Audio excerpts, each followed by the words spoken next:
ஓம் சைராம், ஜெய் சைராம். என் அன்பின் பிரியமே, ஏன் என் மீது இவ்வளவு கோபம் உனக்கு? உன் உடம்பில் ஏற்பட்ட காயத்திற்கு நீ வலியாய் துடிக்கிறாய். ஆனால் எனக்கு அதைவிட உன் மனவழிதான் பெரிதாக தெரிகிறது. அதனால் நான் சரி செய்ய அதிகம் கவனம் கொண்டுள்ளேன். உடம்பில் ஏற்பட்ட காயத்தை விட உன் மனதில் ஏற்பட்ட காயம் என்பது மலை போன்றதாய் இருக்கிறது. மற்றவர்களது வார்த்தைகள் உன் மனதில் வடுவாய் தேங்கி நிற்கிறது. அதை நான் சரி செய்கின்றேன். அந்த வலி எப்படி இருக்கும் என்று தெரிந்தும் நீ மற்றவர்களை வார்த்தைகளால் புண்படுத்தலாமா? அவர்களுக்கும் அது காயம்தானே. ஒருவனுக்கு உண்மையான எதிரி வெளியே இருப்பவர்கள் அல்ல, அவனுடைய மனமே முதல் எதிரியாகும். உனக்கு ஒரு நிகழ்வுகள் நடந்தால் அதை மிக பெரிதாக சித்தரிப்பதும் உன் மனம்தான். அதை சிறியதாக சித்தரிப்பதும் உன் மனம்தான். உன் பகைவன் கூட எண்ணாத எண்ணங்களை உன் மனம் எண்ணமிடும். உன் மனம் என்பது அது அப்படி நடந்துவிடுமோ, இது இப்படி நடந்துவிடுமோ என்று ஒரு கற்பனை பயத்தை உணர வைத்துவிடும். நீ நல்லது நினைத்தாலும் அதை உனக்கே வேறு முகமாக சித்தரிப்பதும் உன் மனம்தான். அந்த நிமிடம் மௌனமாக அதை கடக்க செய்து அந்த எண்ணத்தை துடைத்து எறி. இப்படி செய்தால் உன் மனம் என்பது உனக்கு பகைவனாக இல்லாது தோள் கொடுக்கும் தோழனாக இருக்கும். நம் மனம் நல்லது கெட்டது என எல்லாம் நிறைந்ததுதான். உன்னுடைய நல்லதை பிறருக்கு நல்லதாக மாற்று. கெட்டதை வென்று அதை உனக்கான நியாயத்தை உணர்த்தும் நியாயமான பாதையாய் மாற்று. இதற்கான அர்த்தம் என்ன என்பதை கூறுகிறேன் கேள். தீயில் கையை நீட்டினால் சுடும் என்பதை அறிந்து நீ கையை தள்ளி வைத்தாய் என்றால் அதை புரிந்து நீ நடந்ததாய் என்பது அர்த்தம். அதற்கு மாறாக புரிந்தும் நான் கையை விடுவேன் என்று சொன்னால் அதற்கான பலனை நீ கடந்தாக வேண்டும். ஒருவனுக்கு நல்லது கெட்டது என இரண்டும் தோன்றும். ஆனால் கெட்டதை நீ எவ்வாறு நல்லதாக மாற்றிக்கொள்கிறாய் என்பதில்தான் உன் உண்மையான முன்னேற்றம் அடங்கியிருக்கிறது. கெட்டதை நினைப்பது என்னுடைய குணம் அல்ல, அது அறநெறியல்ல. என் சாய்தேவா எனக்கு அப்படி புகட்டவில்லை என்று நீ நினைத்தால் உன்னிடம் தோன்றும் எல்லாமே நல்லதாக மாறும். உன் சாய்தேவாவின் பிள்ளையாகிவிட்டாய் நீ. உன்னில் இருக்கும் அனைத்துமே அறநெறிக்கு உட்பட்டதாக நீதி பாதையிலும் உலக நியதியிலும் உன்னை நான் வாழ வைப்பேன் தங்கமே. உன்னிடம் உனக்கே பிடிக்காத குணங்களை நீ உணர்ந்திருப்பாய். அதை நெறிப்படுத்தி எது நல்லது என்பதை உன் அறிவு அதனை உணர வேண்டும் என்பதற்காகவே சில நிகழ்வுகளை நான் உனக்கு நிகழ்த்தியுள்ளேன். அதனால் பயப்படாதே. உன்னை நல்ல பாதையை பின்பற்ற வைப்பது என் கடமை. அதில்தான் எனக்கும் ஆனந்தம். இனி உன்னை நான் கண்ணீர் சிந்த விட மாட்டேன். உன் மோசமான கட்டங்களை எல்லாம் நீ கடந்து விட்டாய். வருங்காலம் உனக்கு சிறந்ததாக அமையப் போகின்றது தங்கமே. நீ நன்மையடையப் போகிறாய். அதற்கு மேல் உன் இஷ்டம். உன்னை காட்டிலும் யாரையும் குறைவாக எடை போடாதே குழந்தையே. யாரையும் அலட்சியமாக எண்ணாதே. உன்னால் முடிந்தவரை பிறருக்கு நீ உதவி செய். வரவுக்கு மீறி செலவு இருந்தால் நிம்மதி கெடும். செலவை குறைத்துக்கொள். நிம்மதி தானாக பிறக்கும். ஆடம்பரத்திற்காகவும் அடுத்தவர்களுக்காகவும் வாழாமல் உன் தேவைகளுக்காக மட்டுமே நீ வாழ முயற்சி செய். முடியும் வரை முயற்சி செய். உன்னால் முடியும் வரை அல்ல, நீ நினைத்தது முடியும் வரை அதற்கு துணையாக நான் இருப்பேன். பிறர் உன்னை குறை கூறினாலும் உனக்கு கெடுதலை நினைத்தாலும் நீ அவர்களுக்கு நல்லதையே நினைக்க வேண்டும். நாம் எதை செய்கிறோமோ அதைத்தான் திரும்ப பெறுவோம். எல்லா சூழ்நிலைகளிலும் நீ நல்லதையே நினை. உனக்கு என்றும் நல்லதே நடக்கும். ஒவ்வொரு முறையும் உன் மனம் மலை போல உனக்கு காண்பிக்கும் பிரச்சனைகளை நான் பனி போல உனக்கு விளக்கியிருக்கிறேன். இப்போதும் அது நடந்துள்ளது. உன்னால் அதை உணர முடிகிறதா? எதையும் நினைத்து பயப்படாதே. எது வந்தாலும் அதை சமாளிக்கும் சக்தி உனக்குள் உண்டு. உன் எண்ணத்தில் தேவையற்ற விஷயங்கள் சேராமல் தூய்மையாக இருக்கும்போது உன்னால் வெற்றி பெற முடியும். உன் எண்ணத்தில் தீமைகள் கலக்காமல் பார்த்து கொள்ளத்தான் உனக்கு தினமும் பூஜைகள் தேவையான ஒன்றாகிறது. வழிபட வழிபட வளர்ச்சி நிச்சயமாக வரும் என் குழந்தையே. வாழ்க்கையில் முன்னேற வேண்டும் என்ற எண்ணத்திலும் சாதிக்க வேண்டும் என்ற வேகத்தோடும் உன்னுடைய வாழ்க்கையை நீ நகர்த்தி கொண்டு வருகிறாய். எல்லாம் செய்ய வேண்டும் என்ற உன் எண்ணங்களை அமர்த்தி அதே இடத்தில் உன்னை உட்கார வைக்கின்றது உன் நேரம். இன்று முடிவு எடுக்கலாம், நாளை அதற்கான விஷயங்களை யோசித்து முடிவு எடுக்கலாம் என உன் நேரத்தை வீணடிக்கின்றாய். அதை மாற்று. இப்போதுள்ள நிலையில் என்ன விஷயங்கள் செய்யலாம் என்று யோசி. எதிர்காலத்திற்கான யோசனைகளில் பிறகு கவனம் செலுத்து. உன் 3 காலங்களிலும் உன் கூடதான் நான் இருப்பேன் என்ற வாக்குறுதியை உனக்கு கொடுத்துள்ளேன். என் வாக்குறுதி என் உயிருக்கும் மேல் விலை மதிப்பில்லாதது. பிறகு ஏன் திட்டமிடுதல்? உனக்கான ஒன்றையும் நான் செய்ய மாட்டேன் என்று நினைத்து கொண்டு இருக்கிறாயா? நீ உனக்கு இது தேவை என்று குரல் கொடுப்பதற்கு முன்பாகவே உனக்கான அனைத்தையும் நான் அறிவேன். அப்படி இருக்கையில் உன் எதிர்காலத்திற்காக நான் எப்படி யோசிக்காமல் இருப்பேன்? உனக்கு எந்த நேரத்தில் என்ன தேவை என்பதையும் அவை உனக்கு நல்லதா என்று யோசித்த பிறகே அது உன்னை தேடி வந்தடையும். உனக்கான வாழ்க்கையை நான் தான் உருவாக்கினேன். அதில் உன் தேவைகளை பூர்த்தி செய்வதே என் சந்தோஷம். உன் வாழ்க்கைக்கு என்றும் நல்ல இனிமையான சங்கீதத்தை கொடுப்பேன். உன் கூடவே இருந்து நீ ஜெயமாக அனைவரது ஆசீர்வாதங்களையும் பெற்று வாழ்வதை நான் காணத்தான் போகின்றேன். நேர்மை என்பது பிறர் பார்க்கும்போது நடந்து கொள்ளும் விதம் அல்ல, உனக்குள் நீ இருக்கும் விதம். உன்னை சுற்றி என்ன நடக்கிறது என்பதை உணர்ந்து கொள். அது புரியாமல் கேட்பவற்றையெல்லாம் செயல்படுத்தி வாழ்வில் உச்சநிலையை அடைந்து விடலாம் என்று நினைக்கின்றாய். அது சரியா தவறா என்று ஆராய்ந்து பார்க்க கூட நீ ஏன் மறுக்கிறாய்? எதையும் தீர்க்கமாக அறிந்து கொள்ளாமல் வெளித்தோற்றத்தை மட்டுமே வைத்து இப்படி கற்பனையில் லயித்து கொண்டு இருக்கிறாயே. நீ ஆசைப்படுவதை நான் குறை கூறவில்லை. ஆனால் அது நிராசையாகிவிட்டால் மனமுடைந்து போகக்கூடாது என்பதற்காகத்தான் எந்த செயலையும் செய்வதற்கு முன் நிதானத்தோடு இரு என்று கூறுகிறேன். நம்பிக்கையும் பொறுமையும் தான் உனக்கு நல்லது செய்யும். காலதாமதமானாலும் அது நிச்சயம் நடக்கும். உனக்கு எல்லா சூழ்நிலைகளிலுமே நான் துணை நிற்பேன் என் தங்கமே.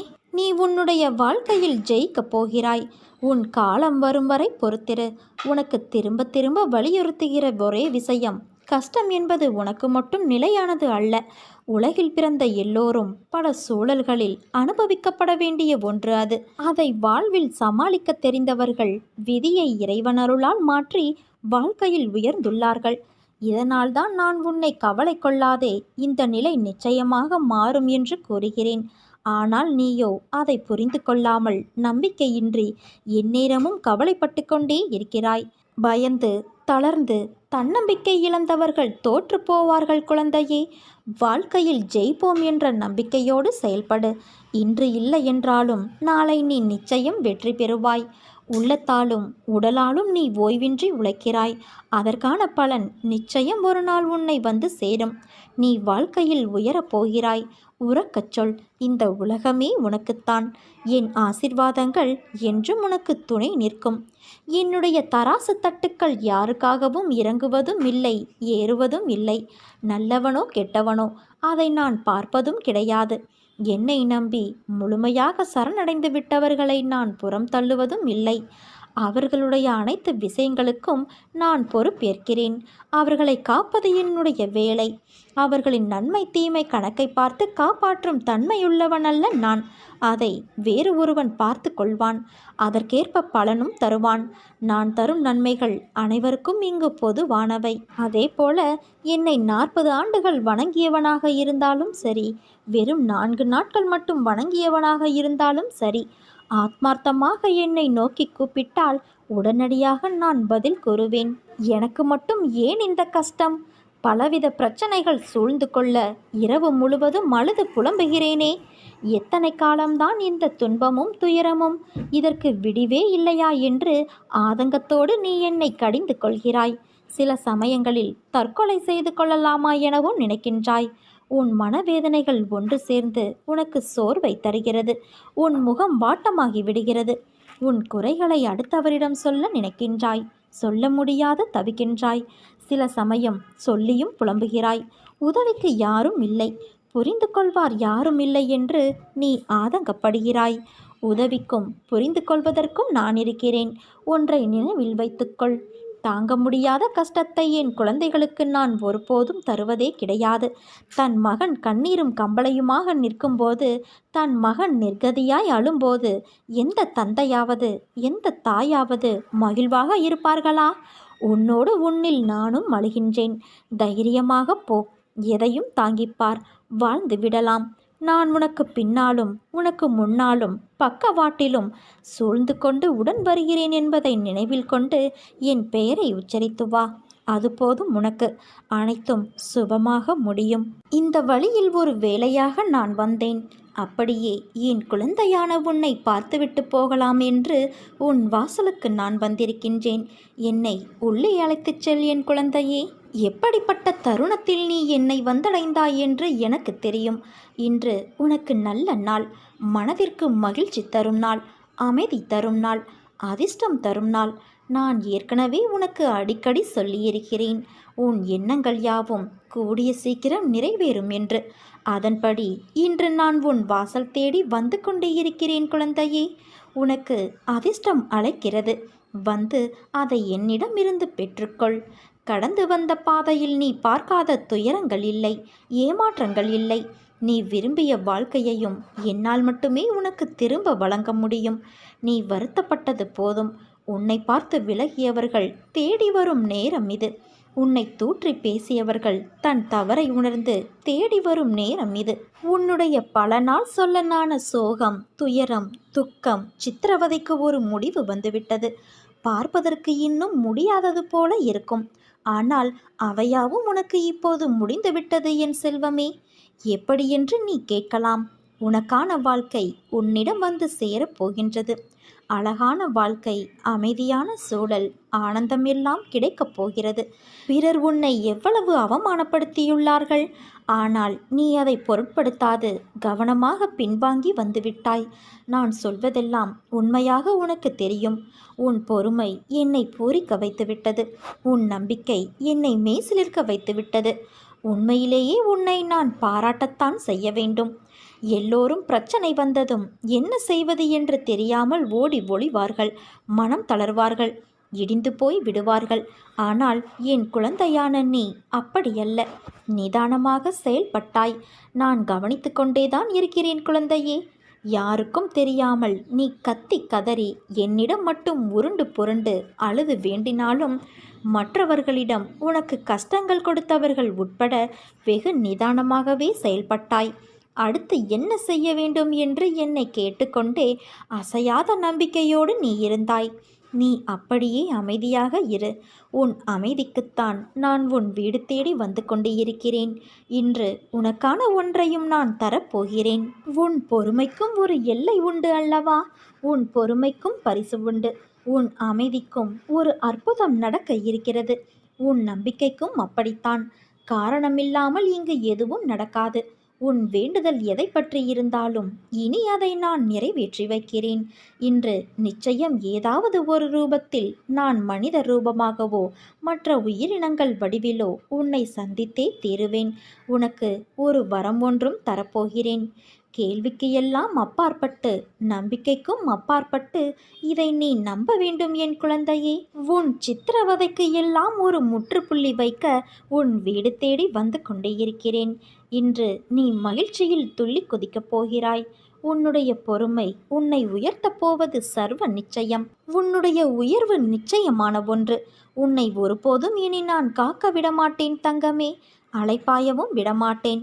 உன்னை இனி தூக்கி உயர்த்துவேனே தவிர ஒருபோதும் விழ விடமாட்டேன். இன்று என் அதிசயம், அற்புதம், ஆசிர்வாதம் அனைத்தையும் நீ நிச்சயம் பெறுவாய்.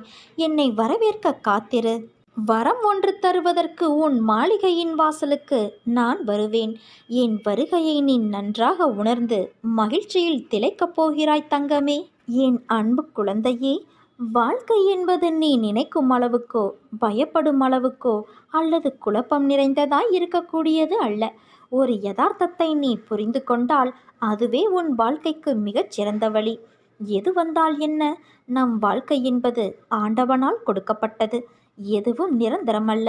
கஷ்டங்களோ சந்தோஷங்களோ எல்லாம் ஒரு நாள் வந்த வழி எதுவோ அதே வழியில் திரும்பத்தான் செய்யும். உன்னை எதிர்மறையாக்கும் எந்த ஒரு நிகழ்வுக்கும் நேர்மறையாய் மட்டுமே உன்னை நீ வெளிப்படுத்து. அப்போது உன்னுள் தோன்றும் மன அமைதியும் தன்னம்பிக்கையும் உனக்கு கொடுக்கும் உத்வேகம் வேறு எந்த ஒரு விஷயத்திலும் கிடைக்காத ஒரு மனநிறைவை கொடுக்கும். பட்டம் வானத்தில் பறக்கலாம் நூலின் உதவியால். ஆனால் காற்றால் மட்டுமே அதை வழிநடத்த முடியும். ஆனால் நூலின்றி பட்டம் இல்லை, காற்று இல்லை என்பதை சொல்ல முடியாது. அது இல்லாதது என்ற ஒரு விஷயமும் கிடையாது. அதனால் உன் வாழ்க்கையில் நடப்பவையெல்லாம் நூல் போலத்தான். அதை தாண்டி நான் உன்னிடம் சொல்வது காற்றைப் போல இரு என்றுதான். உன்னை அரவணைக்க யாரும் இல்லை என்று வருந்தாதே. உயிருக்கு உயிராய் உன்னை நான் பாதுகாக்கின்றேன். என் பரிபூரண அருளும் ஆசிர்வாதமும் அன்பும் பெற்ற என் செல்ல குழந்தை நீ. உன்னை விட்டு நான் விலகுவதும் இல்லை, விலகி போகும்படி நான் செய்வதும் இல்லை. நீ ஜெயமாக நல்ல ஆரோக்கியத்தோடு எல்லா செல்வ வளங்களையும் பெற்று சீரும் சிறப்புமாய் வாழப்போகிறாய். நிம்மதியான வாழ்க்கையை வாழப்போகிறாய். உன் துயரங்கள், வியாதிகள், கடன் சுமைகள் அனைத்தும் உன்னை விட்டு விலகும். கூடிய விரைவில் நீ விரும்பும் எண்ணங்கள் நிறைவேறும். செல்வம் பெருகும். உனது வளர்ச்சியையும் நீ மகிழ்ச்சியாக இருப்பதையும் பார்ப்பதற்கே நான் உன்னோடு வந்து கொண்டு இருக்கிறேன். துயரங்களின் தாக்கத்தை தாங்க முடியவில்லையே என்று புலம்பாதே. உன் பாரத்தின் பெரும் பகுதியை நான் உனக்காக சுமந்து கொண்டிருக்கின்றேன். உன்னை நான் எந்த நேரத்திலும் கைவிட மாட்டேன். நிழலாக என்றும் உனக்காக நீ செல்லுமிடமெல்லாம் ஏதாவது ஒரு ரூபத்தில் அப்பா நான் உனக்கு துணை நிற்பேன். மனதையும் வாக்கையும் செயலையும் ஒருமுகப்படுத்தி நேர்மையாகவும் உள்ளபூர்வமாக செயல்படுத்த பழகிக்கொள் கண்மணியே. அவ்வாறு நீ உன் வாழ்வில் செயல்பட துவங்கினால் உன்னுடைய துக்கங்கள் அனைத்தும் ஒரு முடிவுக்கு வரும். அனைத்து துன்பங்களும் விலகும். உன் வாழ்வில் என்ன நடந்தாலும் உனது நன்மைக்காக மட்டுமே நான் நடத்துகிறேன் என்பதை நீ நம்ப வேண்டும். என் குழந்தையாகிய நீ எதற்கும் பயப்பட வேண்டாம். எல்லாம் நீ விரும்பியது போல நல்லதாகவே நடக்கும். இது உன் அம்மாவாக அப்பாவாக இருக்கும் இந்த சாய்பாபாவின் சத்திய வாக்கு. உனக்கு எல்லா மங்களங்களும் விளையும்.